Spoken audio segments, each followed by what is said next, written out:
I'm a 33-year-old man, and it's been almost a month since my world turned upside down. My wife admitted to having a drunk and one-night stand with two random men during our extended stay in Europe. We met these people on a heavy night of drinking, and even as I type this, it feels like a surreal fantasy. We've been together for 11 years, and we've been married for the last 2. Over the past 5 years, my wife has battled severe depression, dissatisfaction with her career, and other life decisions. I've tried my best to support her through it all, but over the last 2 years, I've felt the fatigue of constantly being the pillar of support. She turned to alcohol as a way to escape her problems. We sought couples counseling, and the advice was to chase our dream life together to reignite the spark in our relationship. My partner always dreamed of moving overseas, so after some convincing, I decided to support her and take a year off from my career for a working holiday. Financially, it was a bad idea, but she had supported my career in the past, and I wanted to reciprocate. 4 months into this adventure, her depression deepened. One night, after meeting some tourists, we ended up at their Airbnb getting extremely drunk. A seemingly innocent board game turned into truth and dare, and I witnessed my wife making out with one of the men. Despite assurances that it was just a game, it shattered me. We left immediately, and I tried to process the shock. Later that night, I woke up around 4 a.m. to find my wife and my phone missing. The sinking feeling in my stomach told me something was wrong. Was she checking my phone in the kitchen? I frantically searched for my wife in the early morning hours. I combed through every room of our apartment, looked in the backyard, even checked under the bed, but she was nowhere to be found. Panic set in, and I couldn't call for help because my phone was missing too. I stumbled outside, knocking on my neighbor's door, desperate for any information. The minutes felt like hours as I waited, imagining the worst. Finally, my wife arrived in an Uber, and relief washed over me. But that relief quickly turned to anger as I confronted her about the hours I spent worrying. She explained that she had forgotten her phone at the Airbnb and used mine to get an Uber. Her excuse for not waking me was that I was deeply asleep. However, her story changed when I pressed her about why it took her so long. At first, she claimed she fell asleep there, but when I didn't buy it, she said one of the guys had her phone and insisted she stay until morning. Skeptical, I threatened to go back to the Airbnb and confront them myself. That's when she admitted to making out with the guy and hinted at something more happening. Frustrated and feeling betrayed, I decided I needed to get to the bottom of the story. Despite her attempts to stop me, I took an Uber back to the Airbnb to figure out what had happened. I found a stick from a nearby tree just in case things got messy. When I knocked on the door, it was answered by one of the guys, not the one my wife had made out with. He tried to slam the door shut, but I managed to force it open and threatened him with the stick.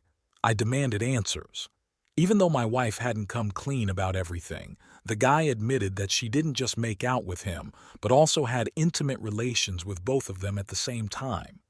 He insisted they didn't force her and showed me pictures to prove it, with my wife looking happy and smiling. Angry and confused, I went home to confront her. She finally admitted to everything. It turned out she hadn't just gone back to the Airbnb to get her phone. She continued the party, made out with the same guy, and the other guy joined in. They ended up taking her to the bedroom, and things got way out of hand. The third guy and the girl were in a relationship, so they didn't participate in the situation. My wife apologized, blaming it on alcohol. I reminded her that she couldn't use the same excuse twice. Finances were already tight from traveling overseas to support her career, and I was left stunned. Our relationship, which I considered happy and healthy, seemed shattered. We had been each other's support, through thick and thin, always with smiles on our faces. My wife insisted it wasn't about her love for me or wanting to end our relationship. She claimed it was her way of escaping her depression and reliving a carefree past. She expressed regret and a desire to rebuild, and while I understood her struggles, I couldn't comprehend how someone could seemingly toss away a loving relationship so easily. Despite her pleas for me to stay, I decided to catch an early flight back to the States, needing distance to process the shock and pain of what had transpired. I took a 12-month extended leave from work to support my wife's overseas move. I sacrificed a lot for her, only to find out about the betrayal. Now, I'm jobless, sleeping on a blow-up mattress at my mom's house. It's a stark contrast from the life I thought I had. Our only vehicle is registered in her name, and I don't have my own place here in the States. I feel worthless and deeply betrayed. The worst part is, I'm not ready to open up to my family about what happened. Strangely enough, I feel more comfortable sharing this with strangers on the internet. I recently spoke to her on the phone, telling her I was considering filing for divorce. She begged me not to, knowing how harsh my family can be if they find out. Right now, I'm not sure if I'm seeking advice or guidance. Mostly, I just want to be heard because I feel like I can't express what truly happened to the people in my life. I'm planning to organize personal therapy ASAP because it feels like I've lost a huge part of myself. I'm ready to give up the life I thought I shared with the love of my life, and it feels like I'm grieving for a future that's now shattered. She booked her flight home after I mentioned divorce, promising to go to therapy and work on her personal issues, including alcohol abuse. She's fully aware of her mistakes and takes responsibility for her actions. We don't have children, but we own a house together. We had plans for family planning, but right now, everything feels uncertain as we navigate the aftermath of this betrayal. I believe we all have different priorities and perspectives on life, especially when it comes to marriage, owning a house, having kids, and such. The whole situation already had me upset, but the fact that she consciously chose to go back and engage with not just one, but two guys is what hurts the most. Even if she was intoxicated, going back there was a conscious decision, and there's no coming back from that. No amount of therapy can fix this, and it keeps playing over and over in my head, messing me up.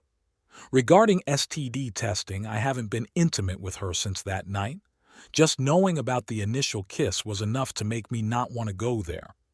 Today, I'm getting checked for any STDs. I've thought about asking her if she cheated on me before because sleeping with two guys simultaneously isn't someone's first affair. But what's the point? We're heading for a divorce anyway. I often read about other people's infidelity stories, and I understand why some choose to stay and work through things. It's not as simple as she cheated. Forget her forever. I believe every situation is unique, but I know I can't trust her again. The images of her with two men are etched in my mind, and I need some time alone to reassess my entire life. It's going to be hard to move on without her. We've been together for so long. She's tried to meet up, but I'm committed to ending it. I wonder about others' experiences with divorcing due to cheating and how they shared the news with friends and loved ones. It's frustrating to have to tell a watered-down story to explain why we decided to take a break and cut short our overseas adventure. I feel sick lying about the details, and it's not just about protecting her, it feels shameful to me.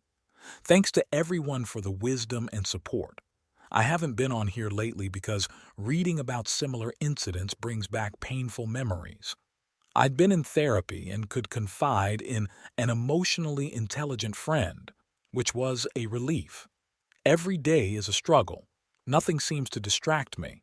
Sleep is elusive, and being back at my mom's house in my hometown makes me feel like a teenager again.